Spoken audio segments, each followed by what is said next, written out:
You're listening to an Airwave Media Podcast. Ben Franklin's World is a production of Clio Digital Media, and support for this episode comes from the Massachusetts Historical Society, the first historical society founded in the United States in 1791.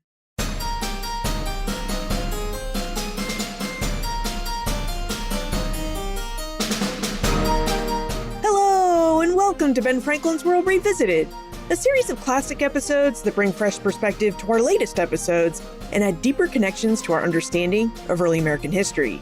And I'm your host, Liz Covart.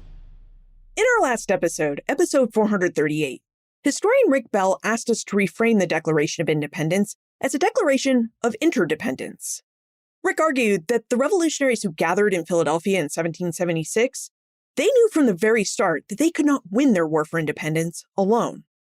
Independence required alliances. It required ships, gunpowder, Spanish silver, and French naval support. So when the American Revolution did end and the United States won its independence, that victory sent shockwaves across the Atlantic world.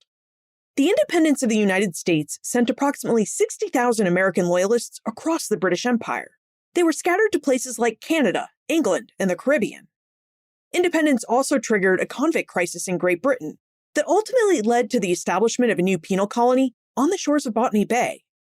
Plus, American independence also emboldened insurgents in Ireland and put the British Empire on defensive in India and the West Indies. So the American Revolution didn't really end in 1783, it really just radiated outward. Now, our conversation with Rick has raised a deeper set of questions, a set of questions that historians have been wrestling with for a long time. Why did the ideas of the American Revolution travel so far and fast? What made the Atlantic world of the 18th century a place where a revolution in Philadelphia could inspire uprisings in Paris, Port-au-Prince, Guadeloupe, and across South America? What connected these revolutions to one another, and what was the American Revolution's role in setting these off? To explore answers to these questions, we're going back to episode 165, and a conversation that casts the American Revolution in the broadest possible frame, the Age of Revolutions. Now, between 1763 and 1848, revolutions swept across North America, South America, the Caribbean, Africa, and Europe. But we tend to remember only a handful of these revolutions. Why is that? And given that the American Revolution came first, what was the revolution's role in this larger wave of upheaval that followed in its wake? Our conversation features two guests, Paul Mapp and Janet Pulaski. Paul is an associate professor of history at William & Mary. Janet Pulaski is an emerita professor of history at the University of New Hampshire.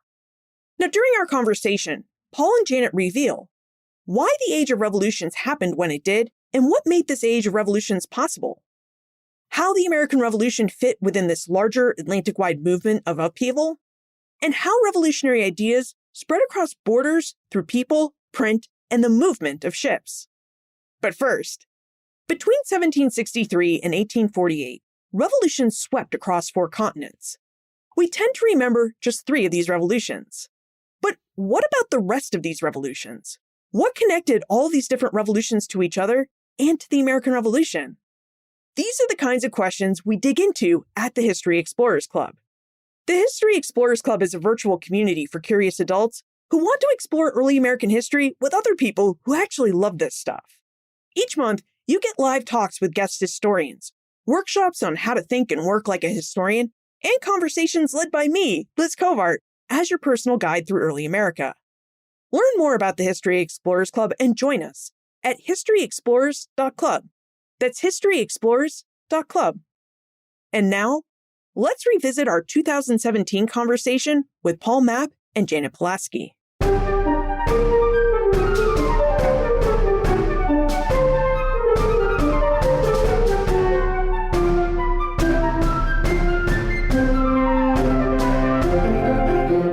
Paul, thank you so much for joining us and for taking the time to answer a few questions that we have about a new type of historical genre that we see developing. As I'm sure you've noticed, over the last couple of years, it really seems like more and more historians are investigating the impact of the American Revolution on the Age of Revolutions. So to begin, what was the Age of Revolutions? And aside from the American Revolution, just how many revolutions were there? I think about that kind of question from time to time. And I think one reason is that I don't know that there's a simple agreed upon definition of what the Age of Revolutions is, what the revolutions that make it up are, and when it ends. So I won't dodge the question, but I'll give you a little sense of some of the different ways I might answer that or some of the different ways that other people might answer it. I think a simple way to think about the Age of Revolutions is roughly from the end of the 7 Years' War, so up into the early stages of what we know in retrospect is going to become the American Revolution in the 1760s. I think up through at least the Latin American independence for most of what become the countries of Latin America in the 1820s. I think that's a fairly safe definition. Some folks would extend this as far as 1848 and the different political disturbances in Europe at that time. I think some folks, maybe folks who focus more on Europe, would not go as far as the 1820s. And some folks might go through Reconstruction, or the Civil War. So I think what's true is you can get a lot of differences of opinion over what constitutes a sort of coherent period or age of revolutions. But I think a good sort of center of gravity definition would be roughly the 1760s up through the 1820s. So this was a big period. I mean, we could be talking about, nearly 100 years of history when we refer to the Age of Revolutions. We could be. And we could also, your question about how many revolutions were there, I don't think I could give a clear answer to that. There's a couple of reasons for that. What constitutes a revolution? When I think about it for some of the topics I'm working on, I have a slightly more capacious or maybe more flexible definition. I look at revolutions like the American Revolution, the French Revolution, something that pretty clearly involves substantial change in the distribution of power among different groups in a society, where, people who maybe were at the lower end of the social scale, maybe they move up a position or two, or maybe they even move to the top of the social scale. So there are classic revolutions like that. There are also different reform movements around different parts of the Americas, Europe, and I think possibly beyond. Some of those don't become revolutionary. Some of them do. Some of them go so far, but not beyond. But I consider those relevant to some of the questions we're concerned about when we look at the American or the French Revolution or the Haitian Revolution, for example. And then there's also the question of independence, which may be tied up, and I think is often tied up with reform movements or revolutionary movements, but doesn't necessarily have to be. So I often talk in cumbersome sentences about revolutionary reform and independence movements. And the reason I talk about all of them, again, is because I think they're relevant to one another. And what something became or how far it went, we can see in retrospect, but they couldn't always see at the time. Something that turns out from our point of view to have been a failed reform movement might have seemed like it was going to become a revolution. So that somewhat more spacious definition means it's really difficult to say how many revolutions we're talking about. And if you start to extend your interest into parts of Europe like Italy, for example, I have no idea. That place is still a labyrinth for me. So just figuring out your kind of basic definitional questions, I think would have to precede a simple answer about number of events. And in the end, what this really gets you to is different historians are going to have different definitions depending on what they're emphasizing and what they're looking at. Speaking of historians, what about this burgeoning literature that they've been publishing about the impact of the American Revolution on this period? Would you tell us a bit about the research that they're conducting on this subject? Yeah, I'd be happy to talk about that as well, because it's something that's really caught my attention in recent years. I've taught a graduate seminar every couple of years about, I think I'd call it international approaches to the American Revolution. The first time I taught this, I had to look around a little bit for books that I thought had a kind of international approach either to the American Revolution itself or that were dealing in a kind of comparative or integrative way with this larger age of revolutions. And with each year, there's more and more books available. And I think the next time I teach this course, I'll probably be able to assign, 14 books that were published in the last 3 or 4 years.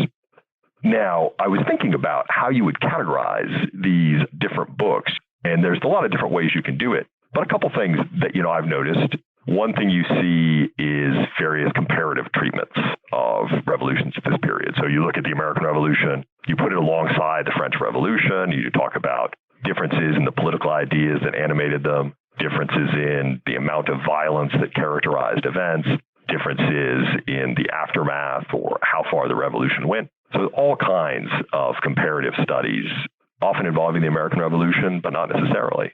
I think another category of books would look at sort of common features or common characteristics of these different revolutionary movements.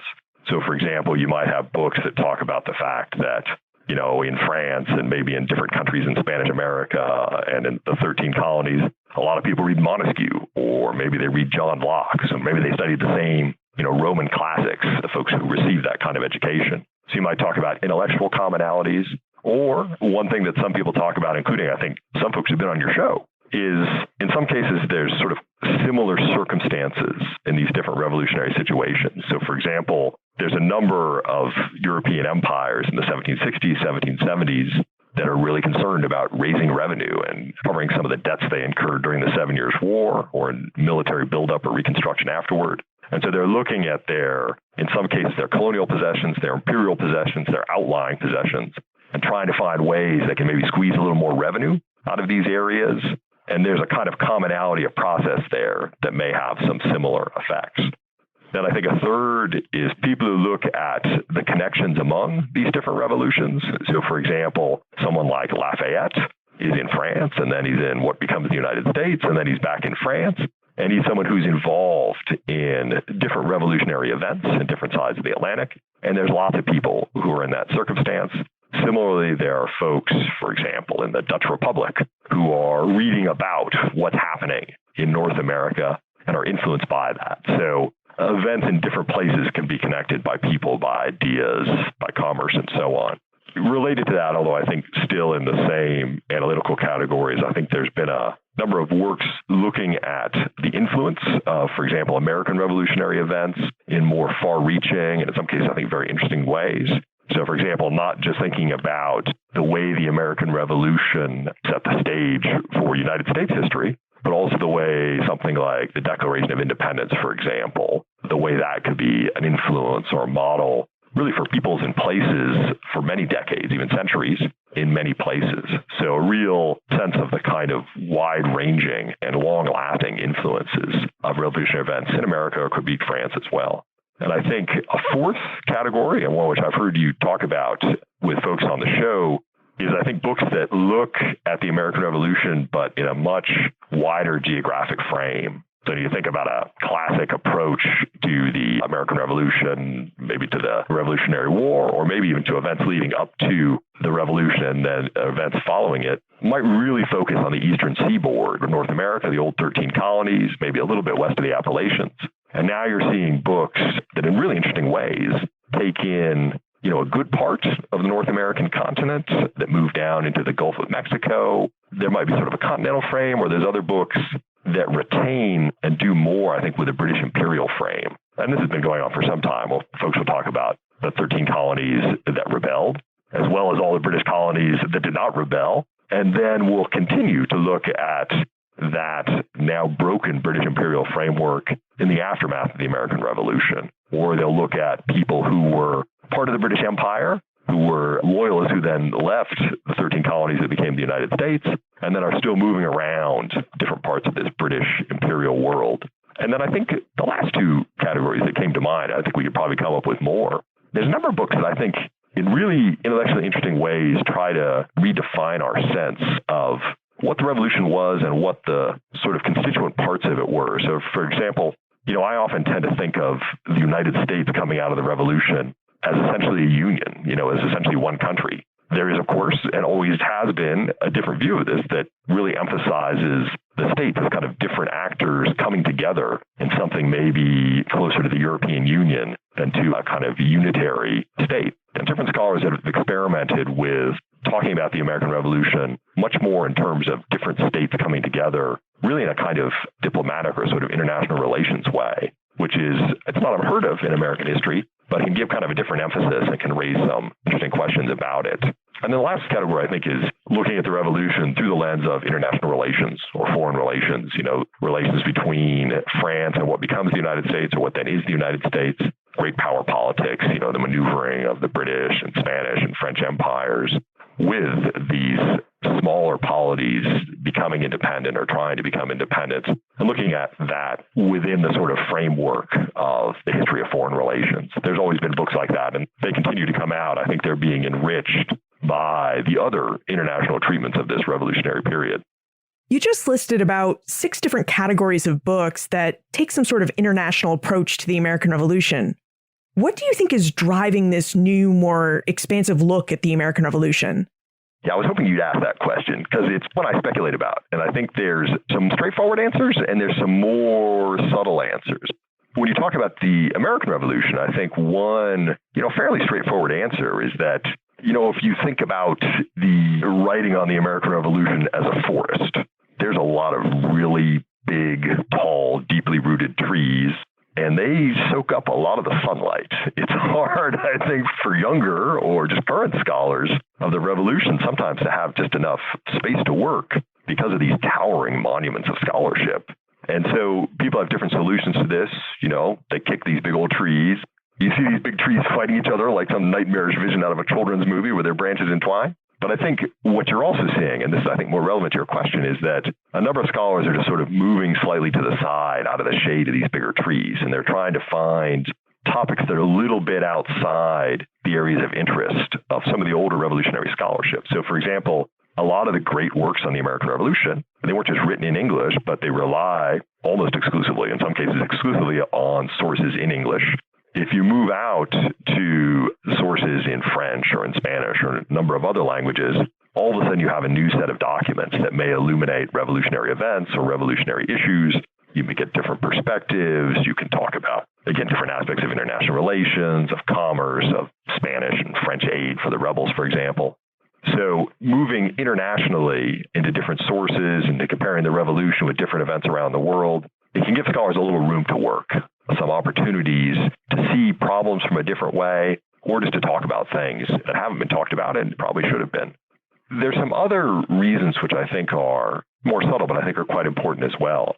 One is just that there has been a general movement in writing about American history in the last 10, 15, 20 years to try to internationalize thinking and writing about American history, to see the United States as it's connected to other parts of the world, as it stands in comparison to other parts of the world, or even to think about the United States itself in international terms, as a conglomeration of states, or as a lot of folks are talking about the United States acting in a kind of imperial fashion in North America, in a way I think it's a little different than they would have, say, 30 years ago. And so you can see this attempt to see the American Revolution from international perspectives or in an international context as part of this larger movement within American history to kind of branch out into different areas and see the connections between events in what became the United States and what was the United States in other parts of the world. And I think we could probably go farther and farther, but I think those are two of the most straightforward ones. I suspect the third is just the dynamic of the scholarship itself. If you look, for example, at some of the older works about the American Revolution, some of the classic works with people you've talked with or talked about on the show, folks like Bernard Bailyn, Pauline Maier. I remember when Bernard Bailyn was on the show, he was talking a little bit about Denmark. Pauline Maier, talked at different times in her writings about the importance of Corsica to the American revolutionaries. And those topics, which might get a couple of paragraphs, a footnote, a couple of pages in those books, naturally scholars who are looking for ways to contribute might say, well, maybe I should take a longer, a deeper look at this. So rather than going over the same ground that someone like Pauline Maier went over so well, I'll take something she talked about a little and I'll go and talk about it a lot. And that'll give me some space to make my own contribution. So I think you're seeing that as well. And I guess probably the fourth and last thing, I think naturally because of the prominence of both Atlantic history, that is this look at the history of the early modern Americas and early modern West Africa and Western Europe, in this kind of Atlantic framework, looking at the interactions of all the different parts of the Atlantic basin. And I think the sort of larger framework of global history or world history that's been interesting so many scholars for all kinds of different periods, I think particularly in the last couple of decades. I think it's just natural when people begin to work and talk in those terms, you're going to start to look at the American Revolution. You're naturally going to start asking, how would it look in a kind of wider frame? Just because that's a kind of investigation that historians are conducting for all kinds of topics in different places in different times. So we're partaking, I think, of that general intellectual movement.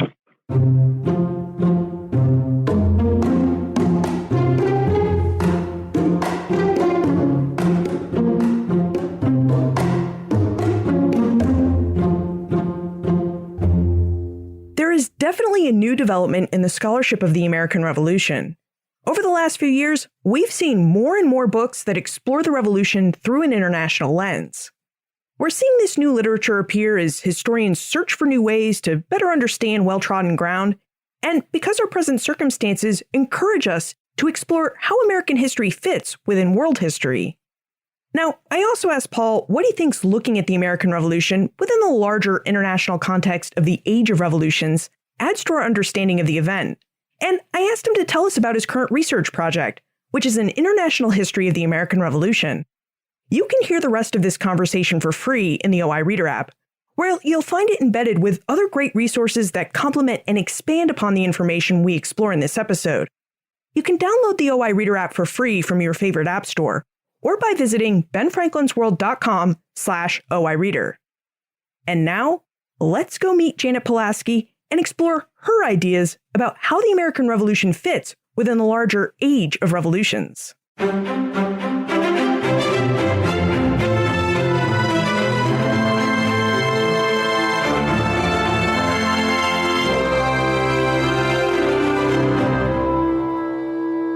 Joining us is the Presidential Professor of History at the University of New Hampshire.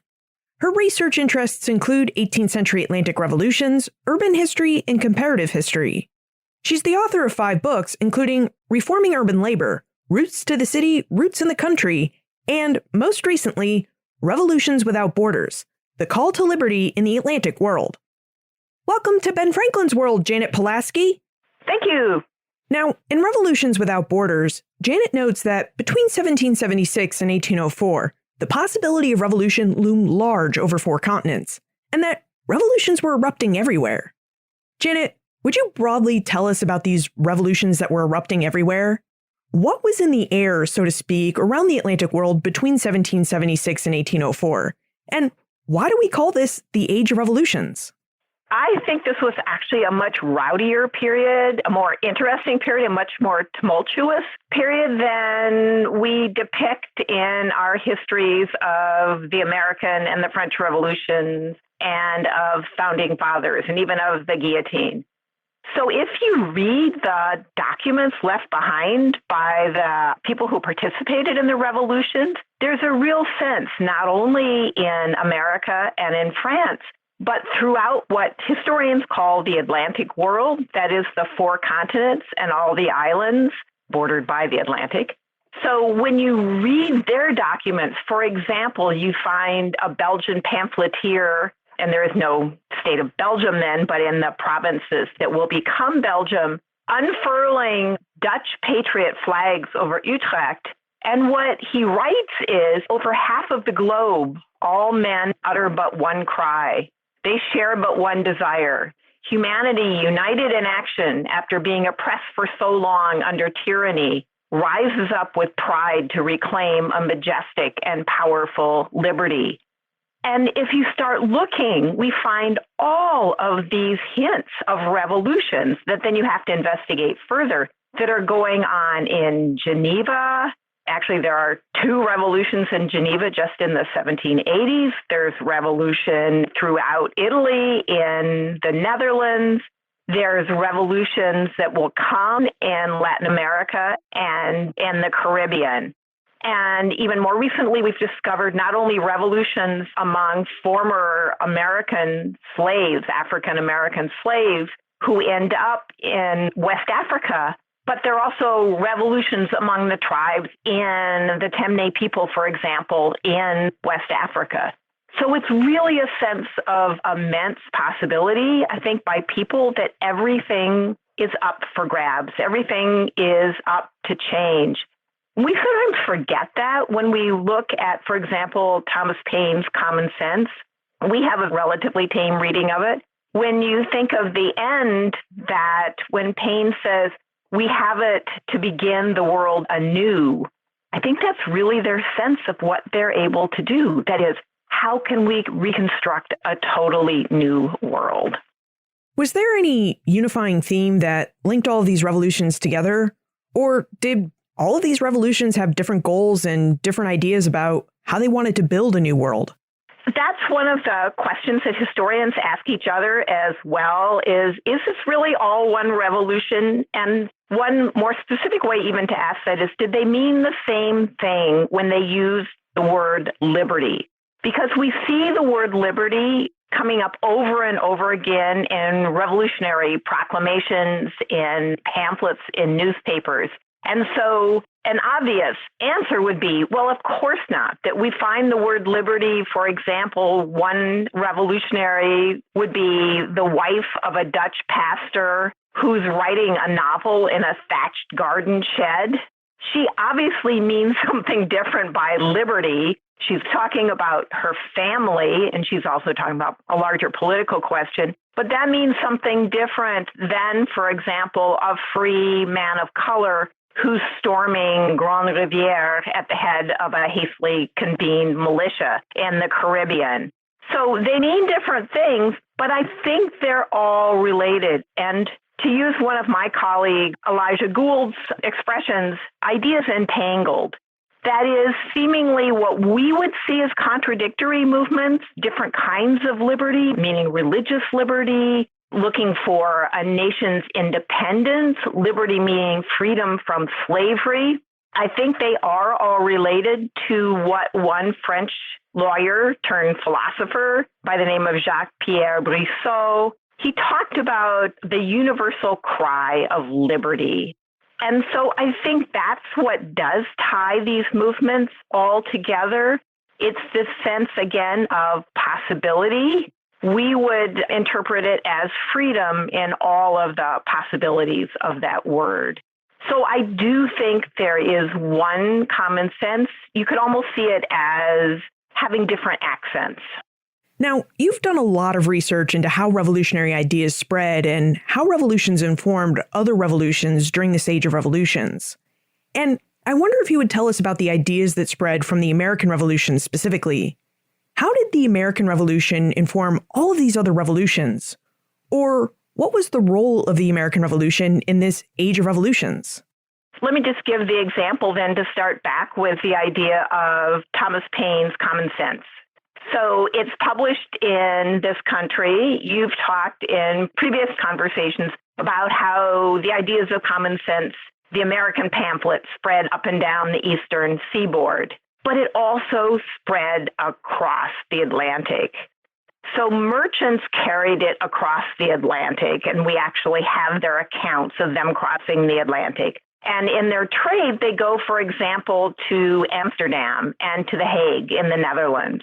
When they get there, their ideas are picked up. That pamphlet is read, and we can read in the notations. If we find copies of the pamphlet, you see how it's been noted in the margins, and we can read who else read the pamphlet. Or it's picked up and reprinted in newspapers that are published in the Netherlands and then distributed throughout all of Europe.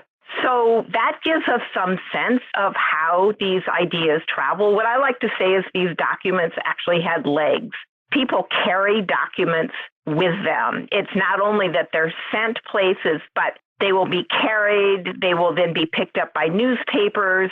This is a time when I talk to my students about plagiarism. They read newspapers and they say, but it's the same exact story in this paper that's published in Paris and this paper that's published in Warsaw in Poland. How can that be? And it's the way newspapers picked up stories. So they can take direct passages from one pamphlet, then distribute it, circulate it all around this Atlantic world. The idea is that documents have legs and that newspapers reprinted pamphlets passage by passage are actually great segues into Janet's research, where she found that revolutions and revolutionary ideas spread across the Atlantic world primarily in two ways: traveling revolutionaries and, as Janet just mentioned, through printed materials. Janet, let's talk about traveling revolutionaries. Would you tell us about travel during the late 18th and early 19th centuries? And what prompted people to travel during the Age of Revolutions? Sure. The late 18th century is a time when, and it's the first time really in world history, that travel isn't exclusively the domain of the wealthy and titled. We have examples before of the Grand Tour and of very wealthy aristocrats who, to educate their children, send them on this tour throughout Europe, for example. A lot of Americans made this grand tour. So then it was the preserve of the elite. And what changes in this period is that travel becomes possible for not everyone, obviously, but for men and women of modest means. That's not to say it was easy. They're not just buying a plane ticket and flying over to Europe. I think one of the best examples of how difficult the travel is, there's a collection of letters that tell us a lot about the travel in this period. And it's written between, you could call him a poet, Joel Barlow, and his wife, Ruth. And so Joel leaves and goes to Europe. And he writes back to Ruth, telling her of the conditions of sea travel. And as he's traveling, he tells her about the terrible food, about the incredible size of the waves that disrupt meals, and about how bored he is. And he's so happy when he gets there. He's, of course, when he's traveling, trying to play down what a great adventure this is because he's taken off and left her behind. But then when he decides he wants her to come and follow him, he writes this letter saying, oh, it's actually not so bad at all. It's just as easy as traveling from New Haven to, say, New York. Just have Abigail Adams tell you how to pack your trunks and then follow me and I'll meet you in London. Well, of course, she arrives and he isn't there. But she obviously had that letter that is now in the archives. And so it's really funny to see this connection. So travel is not easy. It's not easy either direction, but we have lots of examples of people who travel for business. That is, they're traveling from America to Europe to take their commercial enterprises.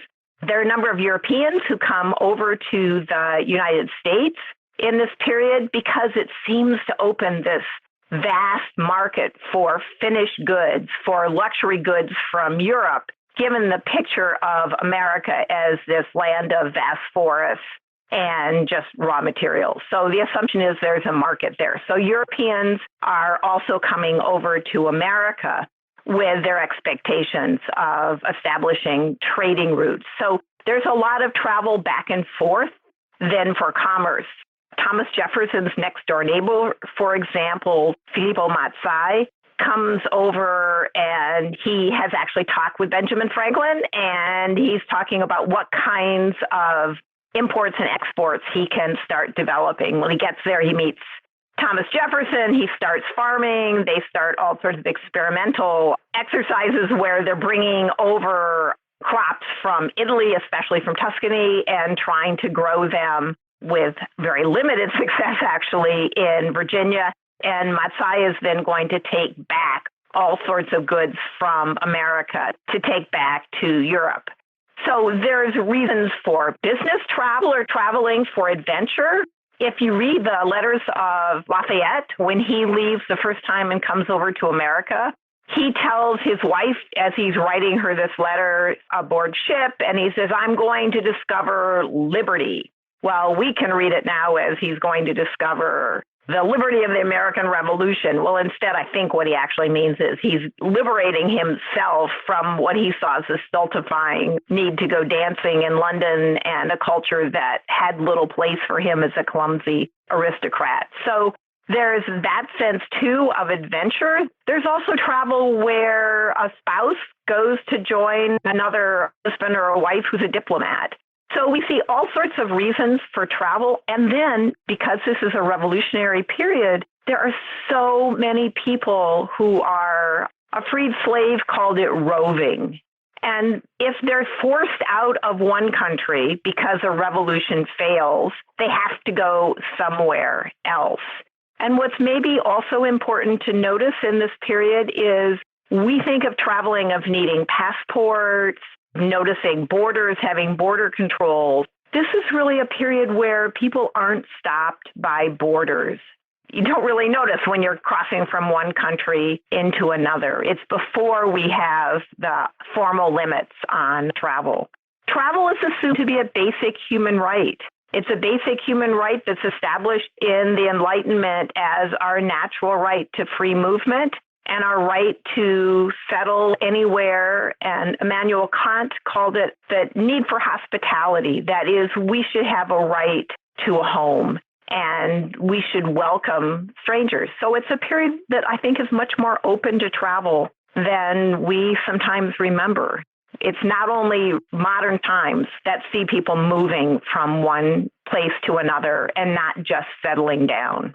So it sounds like people really traveled for the same reasons that we travel today, to see and experience a new culture, for business, a need for adventure. I mean, they weren't just traveling in the age of revolutions to revolution hop or to try and chase down these different revolutions. No, and in fact, I think it's incidental that they find different revolutions. It's rather that they end up observing where they end up. And I think for some of the same reasons that we all tell our students that they should study abroad, there is a real sense among travelers that they see the world differently. And sometimes when I'm thinking of the travelers, for example, there's an American named Elkanah Watson, and he's someone who's participated in the American Revolution. He smuggled funds, and he traveled up and down the seacoast on horseback to carry messages, but he's still a mere apprentice. So he ends up going to France and supposedly taking messages over to American diplomats who are in France. And he finds himself, after he's landed, first of all, when he lands, he says, everybody looked at us very strangely. When an American ship landed, he said, they all expected Native Americans to come off the ship. And they were very disappointed that we looked so much like they did. But again, you see him traveling up to Paris and Versailles, and everything is new to him. So that when he arrives at Benjamin Franklin's house, who's staying in a smaller house on an aristocrat's property, so Franklin invites him to go to dinner. And so Watson goes into the dinner with Franklin, and he immediately comes upon these two very well-dressed gentlemen as he walks in the door, and he assumes they must be gracious aristocrats, and so he bows, and everyone starts laughing. Well, they're the servants of the household, and he realizes how out of place he is and how everything is so different. And he writes back and talks about how you see the world differently when everything is new. That what you see is what other people who have lived there forever take for granted. And so you notice the differences. In his journal, he's constantly comparing. And I think it's that sense of understanding a different culture that we see in travelers. It's what Kwame Appiah called being used to difference. And I think that's what we see in these travelers, which is what makes their documents so interesting. And then also when they go back home, if they've been away for a long time, they're really shocked by what they find when they get home, because that looks different too. And I guess we have that experience also when our students come back, or our children come back from studying abroad, and they begin questioning what had seemed so typical and normal and had just been accepted without question before. So suddenly to them, America seems different. And that's true of these travelers coming back as well. They will come back to America and begin to question slavery, for example, in ways that Americans who had been settled and there all their lives did not. Now, Elkanah Watson was someone who had very strong opinions about, well, basically everything. And we have both the journals that he wrote in the moment of his travels and sections of those journals, which he revised and published years later as individual books. So how did travelers like Watson spread their ideas about the revolutions they participated in and witnessed? Did they circulate their original journals or just their revised published volumes? And while we're talking about this, how do we in the present account for the fact that there are these two similar but not identical records about the Age of Revolutions in our archives? Right, and we know that someone like Elkanah Watson kept all these different versions because luckily they have survived. And for every document that survived, we always wonder about all those that didn't, of course. But Watson's journals are all in the New York State Archives. And so I think it's fascinating. We can see the notes he took on site, and keeping a travel journal was a form of literature. there are manuals instructing travelers about how to record what they've seen. And it says that you should take notes on site. You should take them immediately. It counsels you should take them in shorthand. So you should chronicle exactly what you're seeing. And then from that, you should every evening write down exactly what you've seen, and so in longer form, and then keep them in an orderly fashion until you're somewhere where you can actually then compile them. So we've got all of his notes with all their crossings out, and luckily you can read what was crossed out. They obviously never intended historians to find that. So we've got the different journals, a journal A, a journal B, and a journal C. Then he comes back and he rewrites them. And so we've got the more polished version, but it's not only the sentences that become more polished, it's his ideas. So you can see his ideas changing as he rethinks what he said. And a lot of times we're more interested, I think, in his first impressions in that first scrawled journal, and they really are very hard to read. And as they become more polished, they tell us, I think, in some ways less as they go along. He then kept those journals, so his nephew ends up publishing them. And often what we find is that someone else found these journals in an attic somewhere, and a relative will take them and will publish them for their own purposes, it must be pointed out. So they will sometimes shorten them, and then you wonder if you don't see the original, what actually was left out of them. But one of the main sources we have for understanding what happened are these journals that are left by men, they're left by women, and we also have narratives left behind, for example, when the Black loyalists, that is the slaves who were freed by the British because they were on American plantations. So the slaves who go with the British and go to Nova Scotia.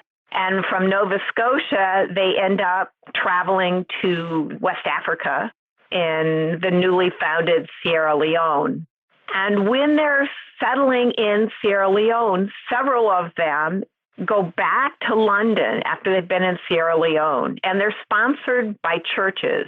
They go back and they write their memoirs. Well, this is years after they've left, but that gives us an account on their journey. That's going to be very different from someone like Watson, who is writing down every night what's happened. And it's going to be written then, so the earliest experiences are obviously influenced by what has intervened.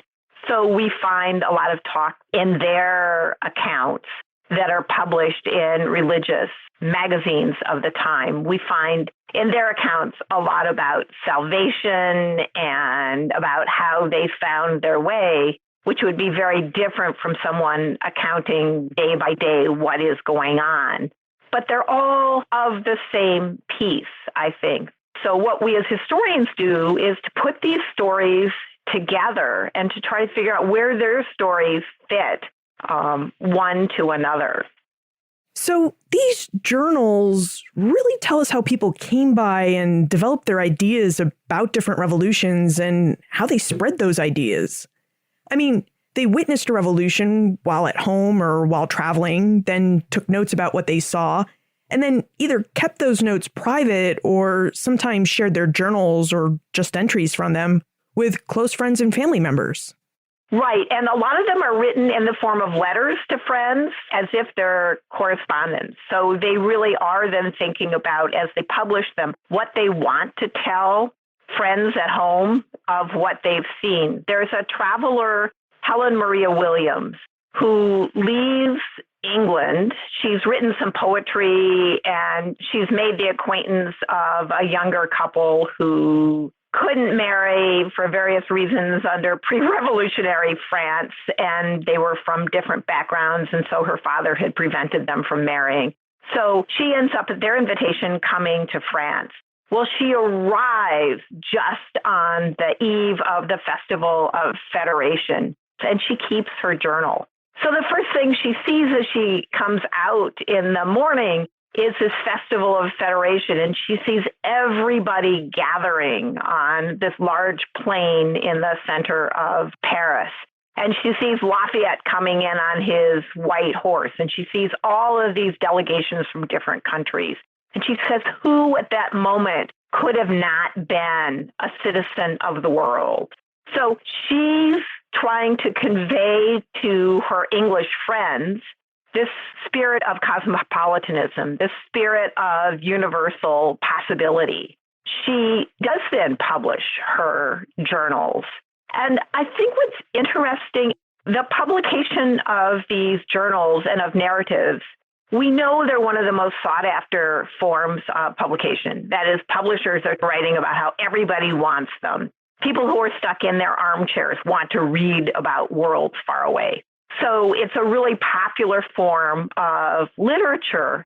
And in some ways, they're intended to bring cultures closer together. That is, Americans writing about Europe for an American audience. It's intended to bridge that gap of the ocean.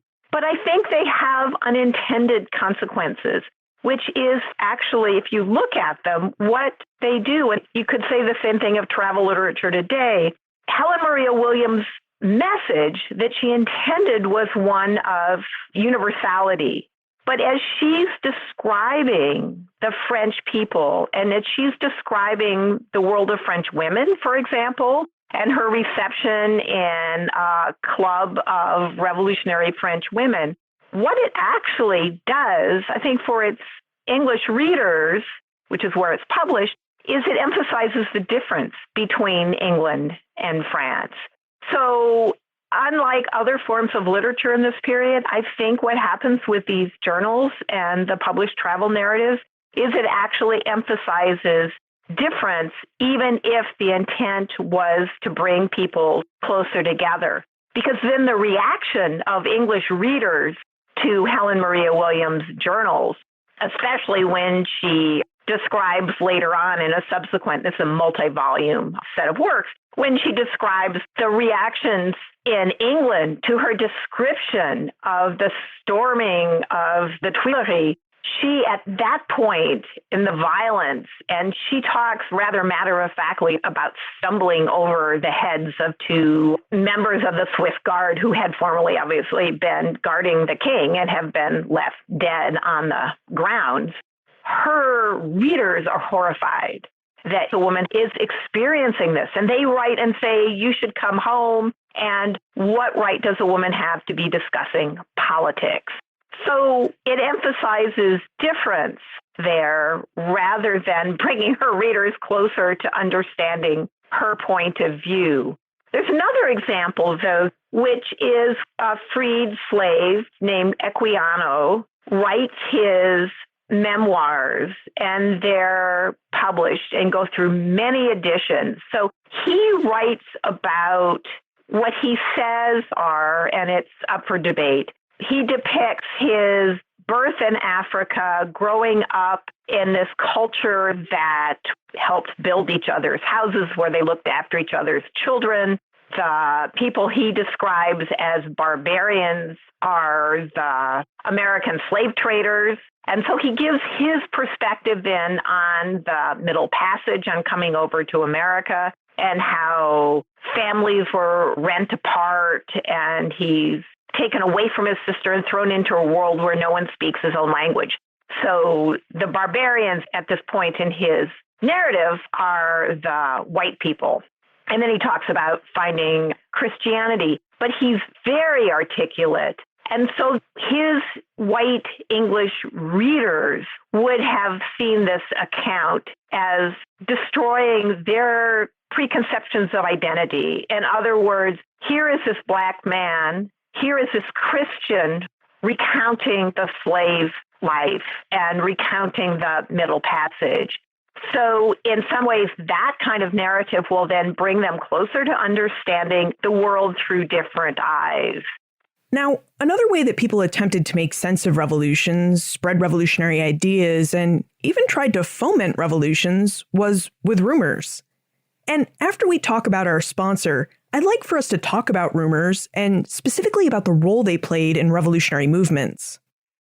You may have noticed that Ben Franklin's World has a wonderful sponsor, the Massachusetts Historical Society, which is one of the best places in the world to research and learn about early American history.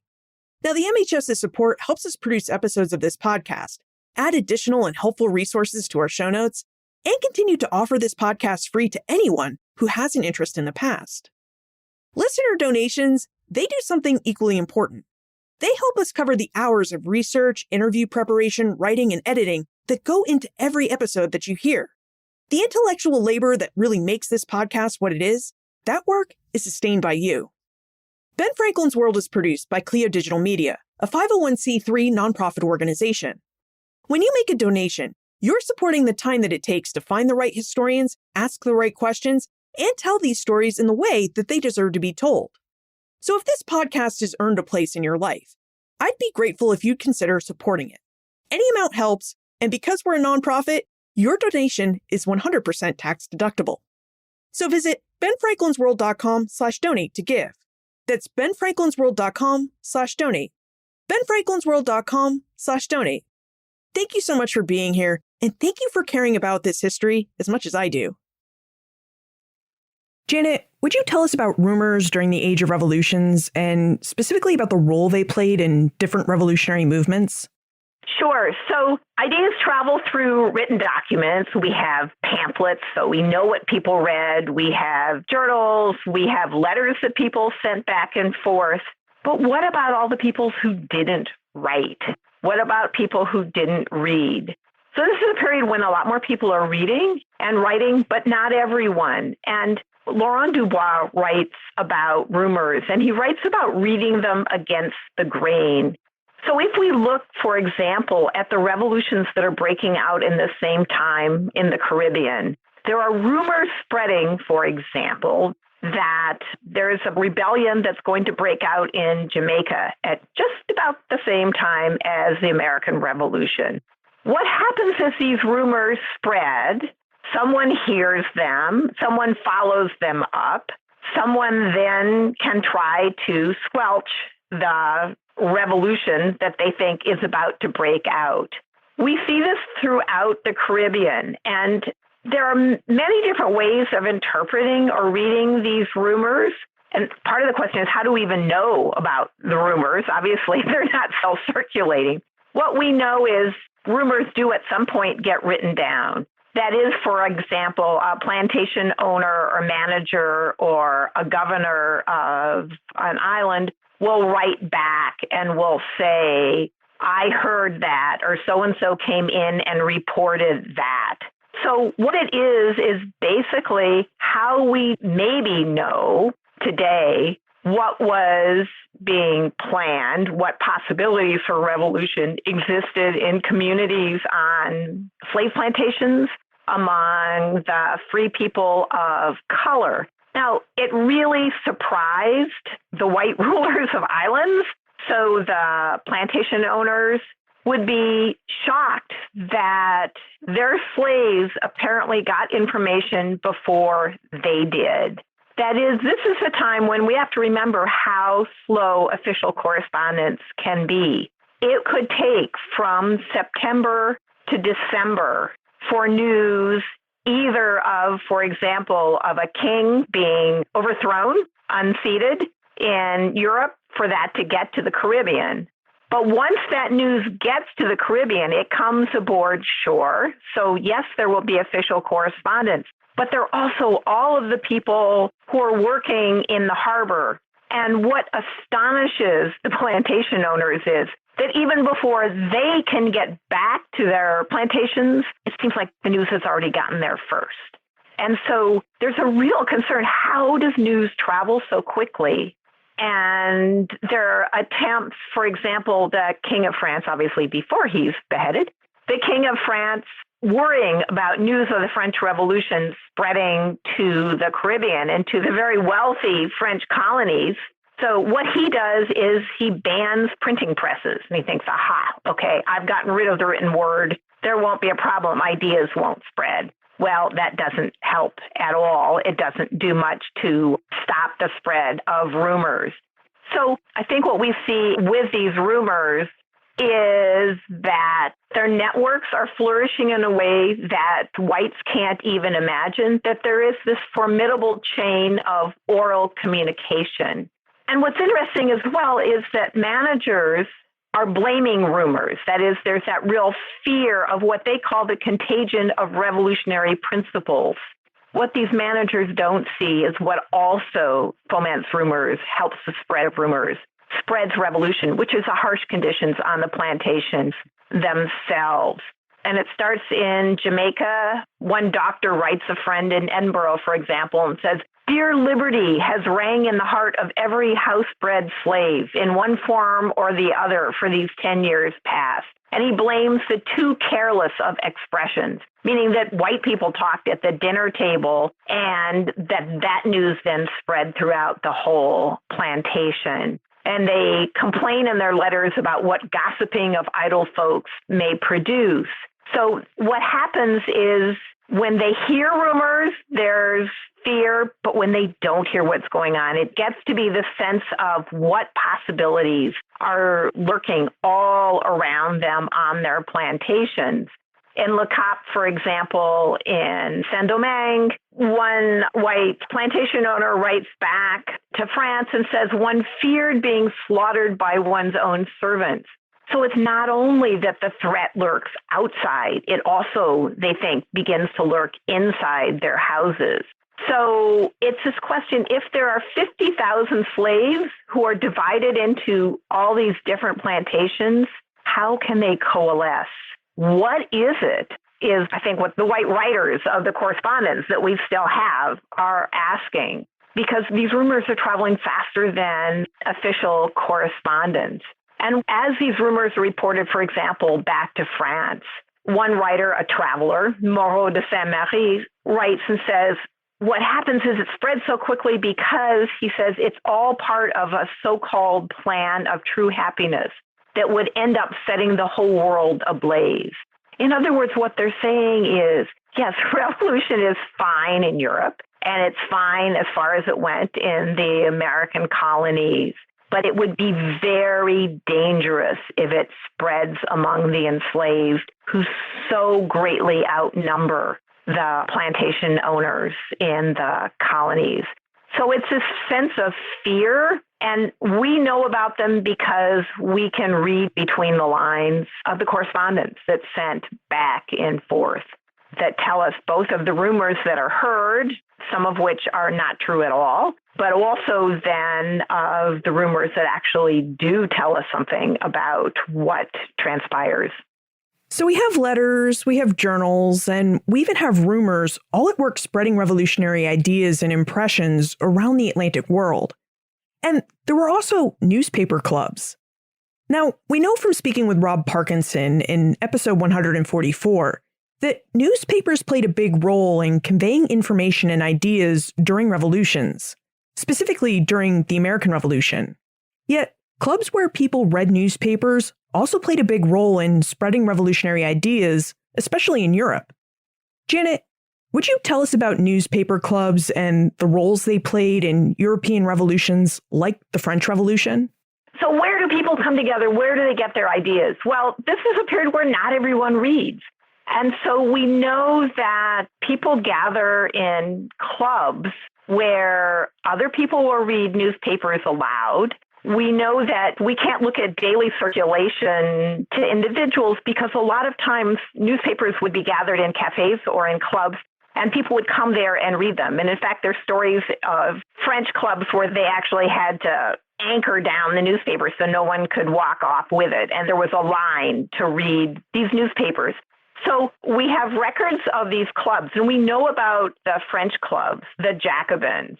So this is sort of intertwined because there are newspaper descriptions about artisans who come in for the first time and where they find conversations about politics. And I think in clubs and in their descriptions in newspapers, what we find is what one historian, John Brewer, has referred to as an alternative sphere of politics. There is a sense in which politics no longer, and if we talk about travel being now open to men and women of modest means, so is politics. And even if they're not exactly welcomed in by those who are founding fathers and heads of government, there is a sense in which politics belongs to everyone. And that's what I mean by this, and that's what historians have meant by this alternative sphere of politics. Men and women will gather, and women come as well, will gather in clubs and will talk about political ideas. They assume it is their right to discuss how they should be governed. So that, for example, we see clubs, there's the London Corresponding Society in London, which starts in the 1790s. And that's mostly men. They talk about coming and putting their dues, which are very modest, into the kitty and drinking and smoking and talking about politics of the day. Now, not only are they talking about what's going on in Britain, but they're also talking about the French Revolution. And together, these British clubs, for example, will send delegates to Paris to meet with the French revolutionaries and to offer their support and actually a lot of Paris's shoes. So we see this correspondence among clubs, and it's not only where we would go, London and Paris, but also between the French Jacobin clubs in Paris, for example, and Jacobin clubs in Poland. And there is correspondence between these clubs. So there's a real fear throughout the rest of Europe that this French Revolution is going to spread. And it's going to spread not at the level of governments, but it's going to spread at the more grassroots level of these clubs. And these clubs that are then being informed by newspapers that come in the post and that bring news of revolution around the world. It really seems from your research that one of the reasons that the Age of Revolutions took place was because there was all this information circulating around the Atlantic world, talking about revolutions, the ideas of revolutions, and even rumors about revolutions. Yes. So I would say that we think of the revolutions as circumscribed by the nation state. We think of the American Revolution and we think of the French Revolution. And what we forget is that in this period, there are all these revolutions between the American and the French Revolution. There's revolutions that are starting in the Netherlands. There's revolutions starting in the Belgian provinces. There are revolutions starting all throughout the Italian peninsula. There's a revolution starting in Ireland. There's revolutions starting in West Africa. There are revolutions starting throughout the Caribbean. And what we forget is this sense of possibility for all of the world to be participating in this revolution. And someone might say, well, so what happened to those other revolutions? Why don't we know about them now? Why do we just talk about the American and the French revolutions? And as one of my students said, the other revolutions happened in a bad neighborhood. That is, often revolutions, the smaller revolutions got squelched, put down by imperial troops from empires, so that the Prussians were pretty good about invading and putting down revolutions. The Austrians did, and even the French. So the French helped the American Revolution, and then they turn around and put down the Genevan Revolution. They refused to help the Dutch. So it's partially a question of where revolutions are happening as to whether or not they succeed. So I think what we forget is this sense of possibility and this sense of interconnection among the revolutionaries that people at the time didn't necessarily, and I'm not talking about founding fathers, but the people who traveled didn't think within national borders, that their ideas, like those of the Enlightenment, really transcended those borders. So with all of this information circulating around the Atlantic world about revolutions, and with all of these other revolutions erupting in Europe, the Caribbean, and South America, how did Americans respond? All of these revolutions were taking place after their revolution. So what did they think of this age and about all of these other successful and failed revolutions? So at first, I think the Americans are quite excited when they get news of these other revolutions, and there's a lot of taking credit for the revolutions. So initially, there's real celebration and there's the sense of a connection between, for example, the American and the Dutch revolutions. When John Adams is over trying to get recognition of the American nation and money from the Dutch as they're just about to revolt, he writes back and talks about all these possibilities in the Netherlands that are inspired by American ideas. What he gets really upset by, though, is when the Dutch refer to themselves as the chosen people, that they are the people who will bring liberty. And he writes back and says, no, we Americans are the chosen people. Who do you think you are, the Dutch? But otherwise, there's a real sense of connection. And if you look at the pamphlets that are written, say, in the Belgian provinces or the pamphlets in Geneva, often pamphlets are written as if they're conversations. And one of the parties to the conversation will very often be, for example, someone who's called the Philadelphian, or will be someone from America who is the correspondent in the pamphlet. So the Europeans are also seeing, the Genevans, the Belgians, the Dutch, are seeing these connections to ideas in the American Revolution. And I think for American revolutionaries who don't envision themselves as going off as the French do and conquering other peoples, it's their ideas that spread and that they see that strong connection. That works until the 1790s, until I think the revolutions, I think they're scared by how radical the French Revolution becomes. So in the beginning, there's a sense of connection with the French. In 1789, there's a sense of celebration among the Americans of the French Revolution and of these ideas of liberty and equality. That's why you see Thomas Jefferson, who's in Paris at the time of the writing of the Declaration of the Rights of Man and Citizen, proposing, coming up with ideas for connection. In fact, the French revolutionaries asked Jefferson if they could gather in his house to write the Declaration, and that doesn't go over very well. He says, I don't think I should really be participating in overthrowing the government that's hosting me as a diplomat. So no, he doesn't allow that, but he's certainly part of these conversations. So what we see is this sense of connection of the American Revolution in 1789 and of revolutionary possibilities.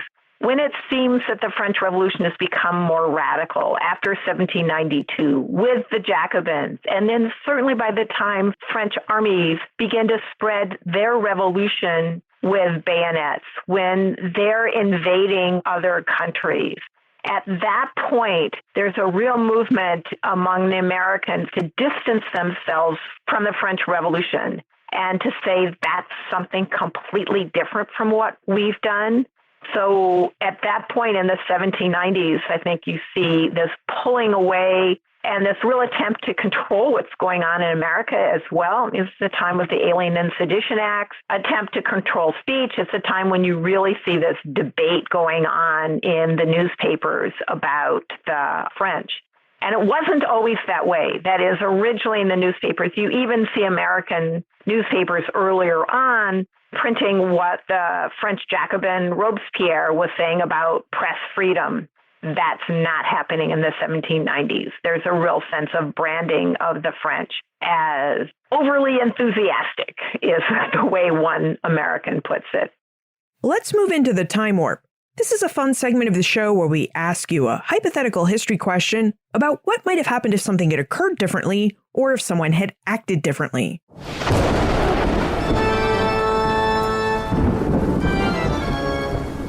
The time warp. Historians can't predict the future, but they can speculate about what might have been. Janet, as you mentioned, there were many revolutions that took place during the Age of Revolutions, some of which were successful, like the American Revolution, the French Revolution, and the Haitian Revolution, and many of which had failed. So, in your opinion, what would have happened if all or more of the revolutions that took place during the Age of Revolutions had succeeded? I think what would have happened is we'd have a lot of different models for revolutions, and I think we'd understand the world differently than we do just looking at the American and the French revolutions as stories of national founding.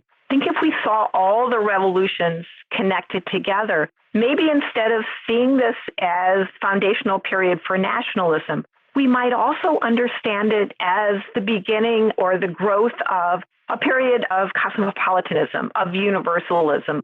And I'm thinking of that because also of all of the different possibilities of revolution. That is, the other revolutions, the smaller ones, revolutions in Africa, revolutions in the Caribbean, didn't all look like the American and the French revolutions.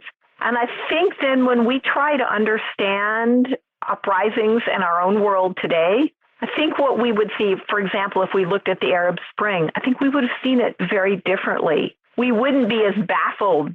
For example, the Tunisians and the Libyans didn't follow the path of George Washington, but we would have seen all of these other possibilities. And we'd understand this revolutionary borrowing from one culture to another, that ideas of citizenship get built from different bases so that, for example, we would understand, I think, looking at the Black loyalists in Sierra Leone, that their idea of liberty comes from the American Revolution, certainly, and the ideals of liberty that they picked up there. And in part, that's also liberty means owning property, which is a right they're going to insist on when they get to Freetown in Sierra Leone. But they're also bringing in ideals from the British, and they're bringing in ideals from France.